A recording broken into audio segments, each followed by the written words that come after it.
This is the observatory. What's happening with Kilauea this morning? It's still inflating.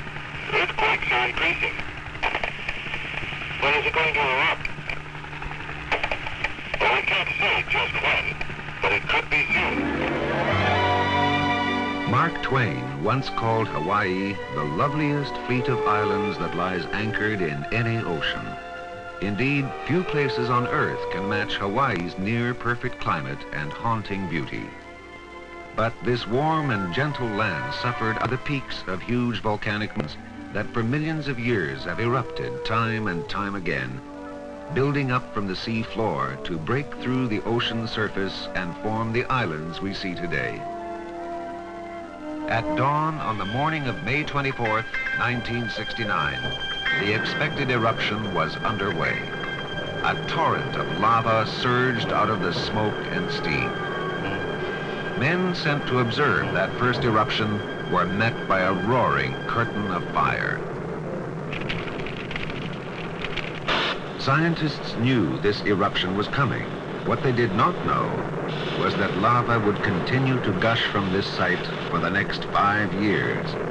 The face of Hawaii would be forever changed. This eruption was to be the birth of a mountain.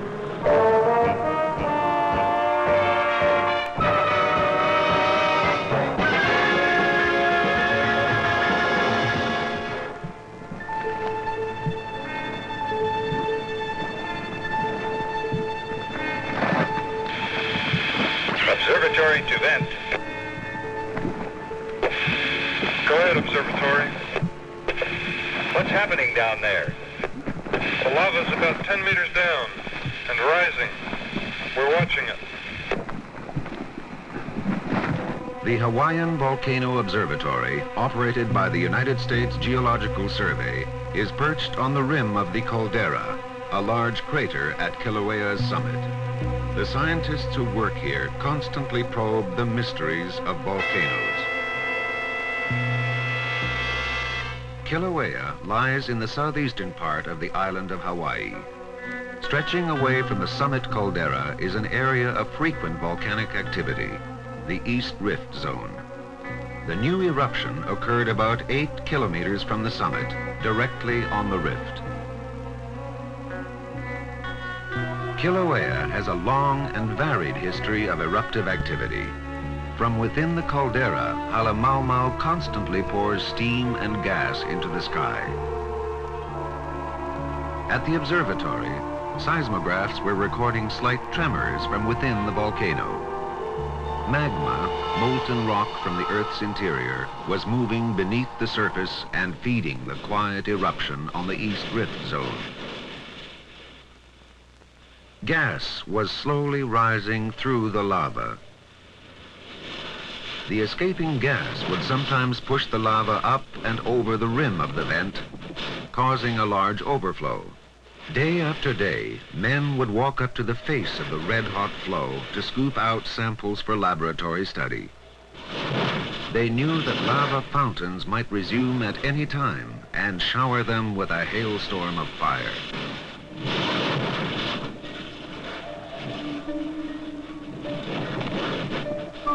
Instruments called tilt meters showed that Kilauea was inflating as magma from deep in the earth moved into reservoirs near the surface.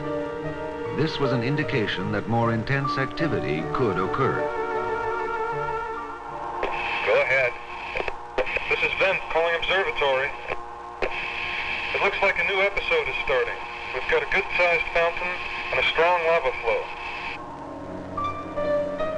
An important way to study an active volcano is up close, in person. Teams of scientists headed for the vent to study in detail this new active phase of the eruption. The volcano gave them plenty to do.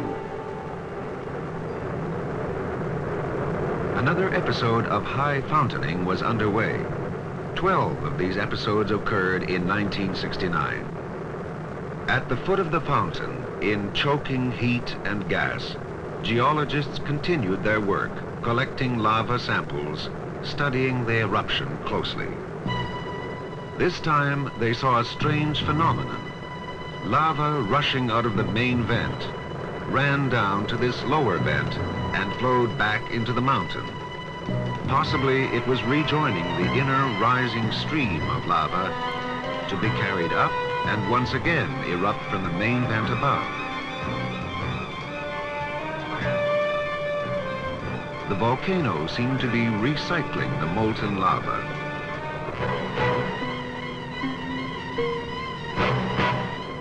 There were many periods of vigorous activity and relative calm.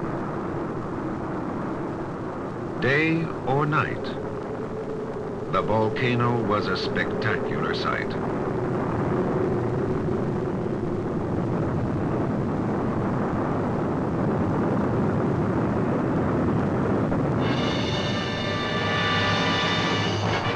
Scientists in the field studied portable seismographs locating earthquakes, trying to get some idea of where the magma below was moving. The activity continued, and there was more, much more to come. Millions of tons of lava gushed from the vent. Soon, the first searching fingers reached nearby Alai crater. The volcano was beginning to drastically change the Hawaiian landscape. Alai crater would soon cease to exist. Erupting lava is very hot and generally contains a great deal of gas. The lava cools and the gas escapes as the flow travels farther from the point of eruption so that it thickens and moves more slowly. Alai crater was close to the volcano's main vent, so the lava that reached it was still very fluid. A cascade of fire twice as high as Niagara Falls and 3 times as wide roared into the crater at a speed of nearly 50 kilometers per hour.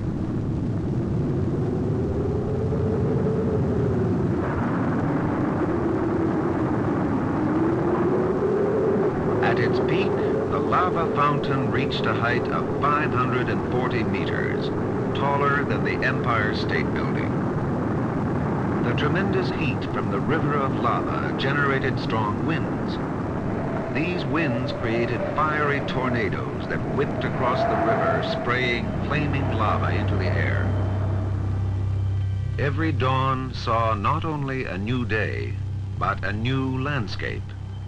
The volcano was earning a name, an identity all its own. Mauna Ulu, the growing mountain.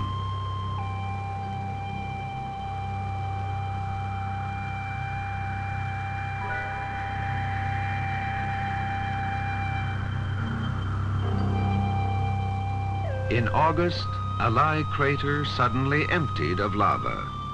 Large cracks split open the crater floor and the lava drained back into the earth. In 2 months, Mauna Ulu would fill it again. 1970 saw Mauna Ulu entering a more gentle phase of the eruption. Scientists used the time to repair and renew equipment buried under previous lava flows.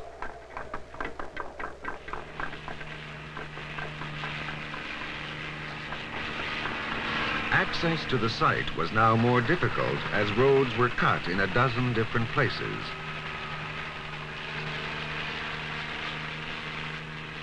The scientist in charge of the Hawaiian Volcano Observatory, Donald Peterson, took to the air to survey the situation.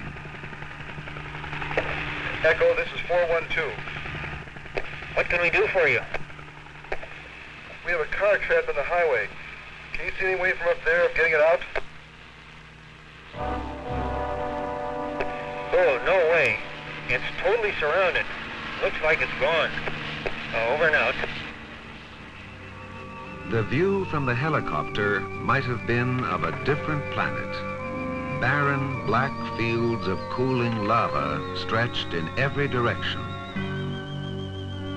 A hardwood forest was now a grotesque forest of lava trees. These form when flowing lava sweeps around a living tree. Before the tree burns away, the lava cools, forming a mold around the tree trunk. The hot gases that escape from fumaroles carry tiny particles of various minerals, most commonly sulfur. As the gases rise into the atmosphere, they cool abruptly. The sulfur crystallizes and is deposited along the walls of the vent.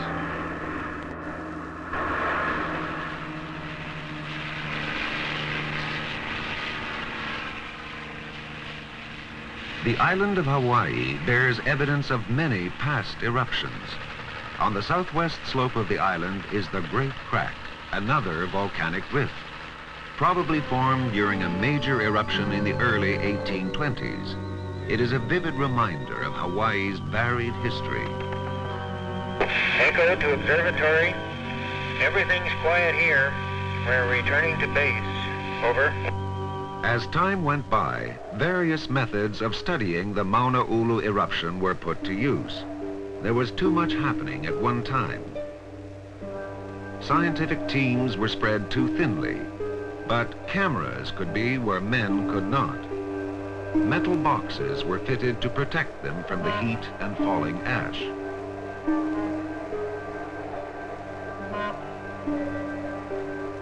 A lava shield such as Mauna Ulu grows by the piling up of lava flow after lava flow.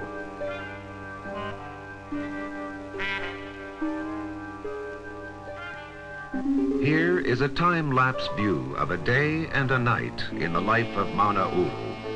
The lava pours out over the gently sloping sides of the shield. Another layer is added and the mountain grows, eventually to become the largest new volcanic landform in the United States in many centuries.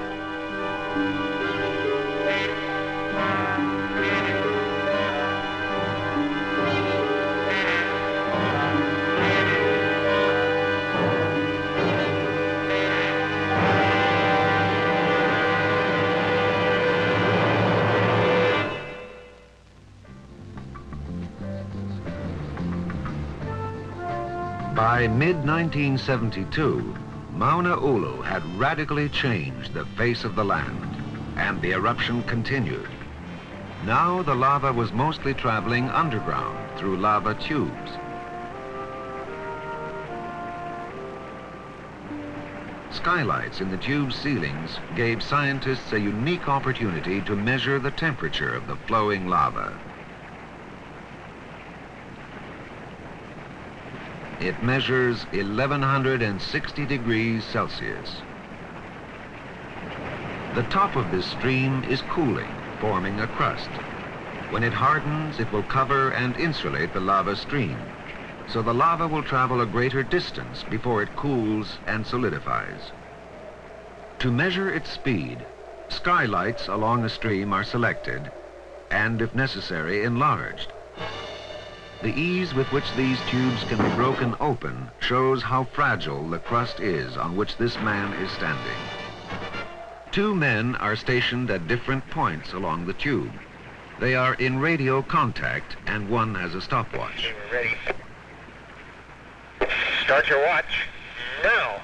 A stick thrown into the lava bursts into flame and drifts downstream. Got it. The time the stick took to drift the distance between the men will give them the speed of the flow. Volcanic eruptions take a variety of forms. A fountain of lava shooting into the sky is only one of many types of eruption. Anytime molten lava can be seen or even heard moving on the Earth's surface, an eruption is taking place. This relatively calm phase of the Mauna Ulu eruption would soon turn into one of the most dramatic, as the red-hot lava splashed into the cold sea. Pouring from the mouths of many lava tubes, the flow crept closer and closer to the shoreline. Nothing could stand in its way. These petroglyphs, carved perhaps hundreds of years ago by some of the earliest Hawaiians, vanished forever under the river of fire. The lava reached farther and farther from the main vent. 12, 13 kilometers. large sections of lush forest in Hawaii Volcano's National Park were set aflame. Observatory calling Echo. What is your present location? Are you in a position to observe the lava flow at the shoreline? This is Echo calling Observatory. We're approaching Kaena Point now, and that flow that was way back has gone a long ways, and it's just reaching the ocean right now. Over.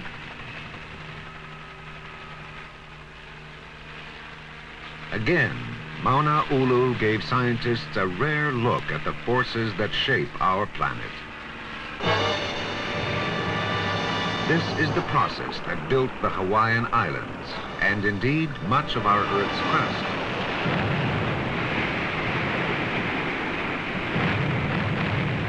For the moment, the ocean is fighting a losing battle. The lava pours in faster than it can be washed away, and slowly the coastline pushes seaward. Gigantic amounts of energy are released in this head-on collision of fire and water. The battle went on, not only on the surface, but underwater as well. Echo calling Observatory. The flow at the shore has greatly increased. There's a real good flow going on, and the divers have just gone into the water. They should be getting a real good show. Over. The show that the divers captured on film was truly incredible. They recorded the sound and fury of an underwater lava flow.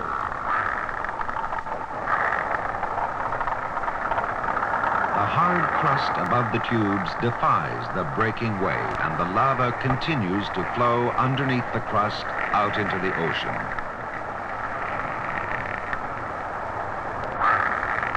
At great personal risk, the divers filmed and collected samples of this strange and terrible fire under the sea.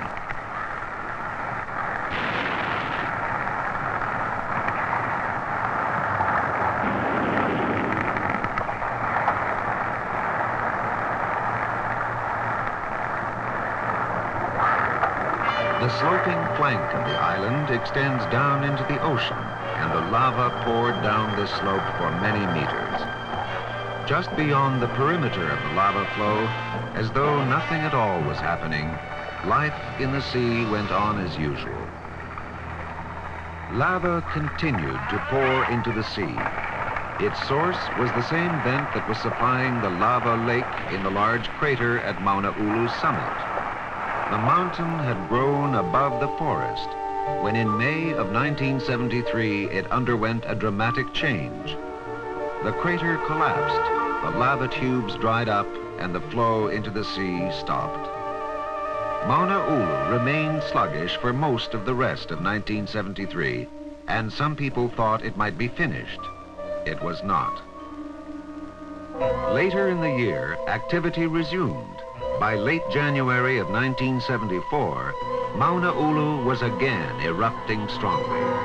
In the next few months, the mountain added another 30 meters to its height, and its shape was completely changed. Lava fountains repeatedly roared into the sky in spectacular shows of fury. The United States Geological Survey and the National Park Service studied the situation closely and decided it was safe to allow tourists near the vent. People came by the thousands to see the terrible beauty of a volcanic eruption.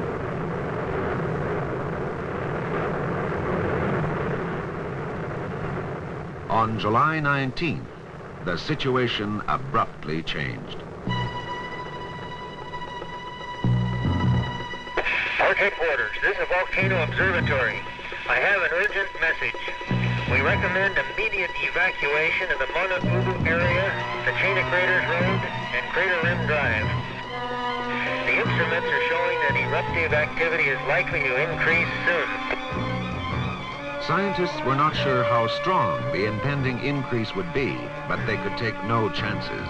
There was an urgent need for immediate evacuation. This is 240, calling Park headquarters. Go ahead, 240. I completed my sweep. Chain of craters road's clear. Roger. Assist officers maintaining roadblock on Chain of Craters Road until further advised. 10-4. The warning was issued just in time. 2 hours later, the eruption was underway. This time, the eruption was not at Mauna Ulu, but at Kilauea's summit caldera. Once again, a large section of Chain of Craters Road disappeared under the torrent of lava. Once again, fast-moving lava rivers swept across the land. Once again, they tore through the forests to leave only lava trees where living trees once stood. From July 19th to the 22nd, this eruption continued, then gradually came to an end.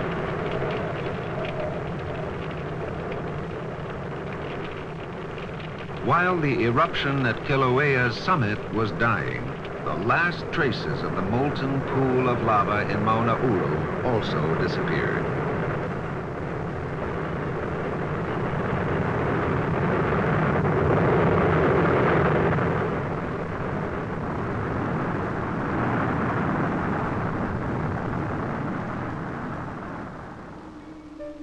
Mauna Ulu was silent, perhaps this time forever. No more lava poured from this crater that had been the center of such incredible drama for over 5 full years. The crater that gave birth to the newest mountain in the United States.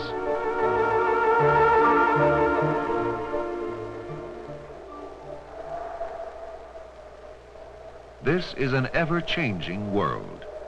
No sooner had Mauna Ulu finished growing than the winds and rains began the process of erosion that will wear it away. But nature will take many thousands of years to level this mountain. A massive lava shield about 1.5 kilometers wide, 2 kilometers long, 130 meters high. Scientists hesitate to call the volcano dead. It may be dormant, only resting for a while.